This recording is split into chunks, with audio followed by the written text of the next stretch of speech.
message est pour une personne. Tu as quitté ta nation. Tu as quitté ton pays pour une terre étrangère. Ainsi tu souffres dans l'amertume. Tu te poses beaucoup de questions. Par moments, tu as envie d'abandonner. Tu as traversé la mer. Tu as regardé les difficultés. Et tu es arrivé au lieu de destination. Oui, tu es arrivé dans ce lieu que tu avais tant rêvé. Ainsi, tu te poses beaucoup de questions. Et tu veux abandonner. Écoute-moi très bien. À l'image d'Abraham, un étranger qui a quitté sa nation pour aller sur nos terres, là où il était béni par l'Éternel des armées. À l'image de Joseph.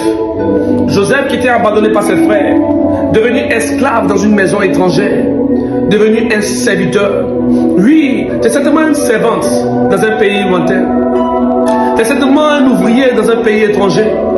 Et tu regardes le gain que tu as. Et tu te dis, mais qu'est-ce que je vais prendre pour construire dans mon pays? Qu'est-ce que je vais prendre encore pour m'occuper de moi-même et me nourrir? J'aimerais te dire de la part de l'Éternel, mon Dieu me charge de te dire qu'il est encore temps. Il est possible que tu sois encore un homme fort dans ta famille. Ne regarde pas ta situation. Ne regarde pas tes difficultés. Ne regarde pas tes différents combats. Écoute-moi très bien. Un témoignage intervient lorsqu'il y a des humiliations, lorsqu'il y a des batailles. Regarde mon Joseph, je t'appelle mon Joseph, pourquoi? Et si comme Joseph, tu étais là comme ça, sur une terre étrangère, chaque fois que tu t'es humilié, tu te rappelais en même temps de ta famille. Chaque fois que tu t'es humilié dans cette terre étrangère, tu te rappelais des souffrances de ta famille. Mais tu es resté zen, tu es resté intègre. Et si Dieu t'a élevé comme ministre, je décrète et je déclare, Dieu va t'élever aussi comme un ministre dans une terre étrangère.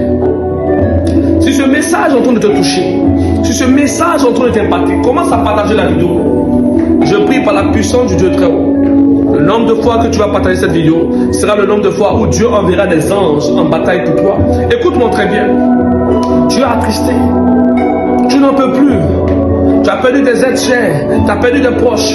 Et tu passes sur une terre étrangère. Et tu dis, Seigneur mon Dieu, je n'en peux plus. Je veux me tuer. Je veux mettre fin à mes jours. Écoute-moi très bien. Ne laisse pas tes ennemis avoir raison de ta vie. Ne laisse pas ceux qui sont moqués de toi autrefois, qui disaient que tu étais paresseuse, qui disaient que tu étais paresseux, avoir raison de ta vie. Où sont passées ces personnes? Oui, qui te traitaient de fainéant, de fainéante. Où sont passées ces personnes de ta famille qui disaient que tu t'es prostituée?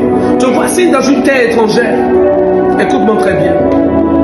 Dans le lieu où tu allais sur une terre étrangère, tu n'es pas allé sur cette terre pour tomber encore dans la bassesse, pour tomber encore dans le péché, pour tomber encore avec un vaurien. Et voilà pourquoi tu dois écouter mes paroles. Je dois analyser chaque parole que je libère dans cette vidéo, chaque décret qui sort de ma bouche. Tu es une servante de Dieu. Tu es un serviteur de Dieu. Dans le lieu où tu es, Dieu a promis des grâces pour toi. Et si tu te poses encore beaucoup de questions, oui, j'entends cette prophétie. J'entends beaucoup de prophéties sur les réseaux sociaux. Mais ma souffrance est grande. Je n'arrive plus à dormir. Je n'arrive plus à dormir. Alors, quelle est la question que tu dois te poser? Quelle est la question que tu dois te poser? Joseph aussi souffrait. Arrivé sur une terre étrangère, on l'a accusé d'être un violeur. Et il est fort probable que sur la terre où tu es, que tu trouves des bandits, tu trouves des personnes qui sont mauvaises, qui vont essayer même de t'accuser, comme Joseph. Mais sois intègre. Quand les moments difficiles arriveront dans ta vie, commence à appeler le Dieu d'Abraham, d'Isaac et de Jacob. Appelle le Dieu de Joseph. J'aimerais te donner une clé très importante pour ta réussite. La Bible déclare que lorsque David partait en bataille, il faisait tout référence au Dieu de Jacob. Alors pourquoi il faisait référence au Dieu de Jacob? En vérité, il y a une révélation. Lorsque tu fais référence au Dieu d'Abraham, alors tu rentres dans une dimension de la foi. Lorsque tu fais référence au Dieu de Jacob, tu es en face avec l'ange de la destinée. Tu es sur le point de rentrer dans ta gloire, dans ta bénédiction.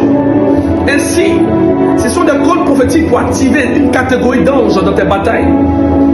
J'appelle le Dieu d'Élie à confondre tes ennemis maintenant. J'appelle le Dieu de Jacob à faire élever maintenant ton étoile. Oui, ton étoile s'élève maintenant. Ton étoile se relève maintenant. J'ai une rage quand il s'agit de toi. J'ai une rage quand il s'agit de toi. Je ne suis pas venu pour te flatter. Car tes ennemis ne t'ont pas flatté sur le champ de bataille.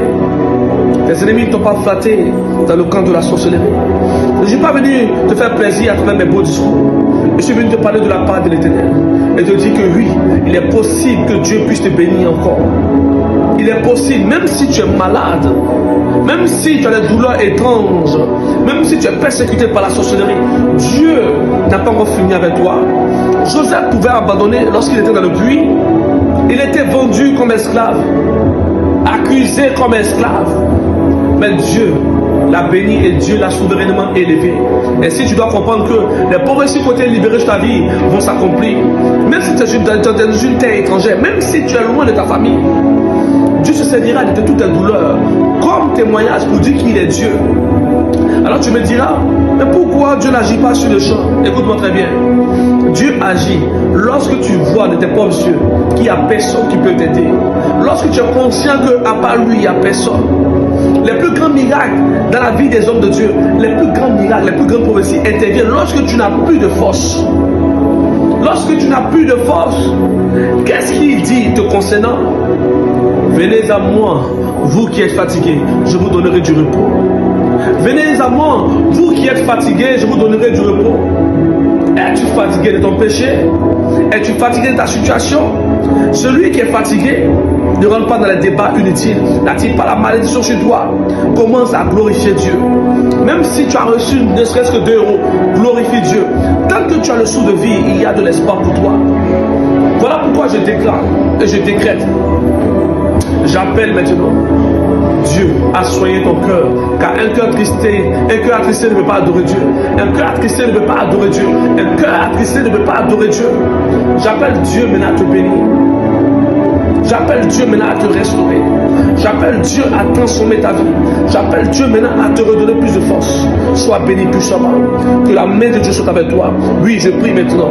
Pour toi qui as traversé la mer, pour toi qui as traversé toutes ces difficultés, n'abandonne pas. Dieu a encore une solution pour toi. Dieu veut te faire du bien. Il te fait du bien maintenant.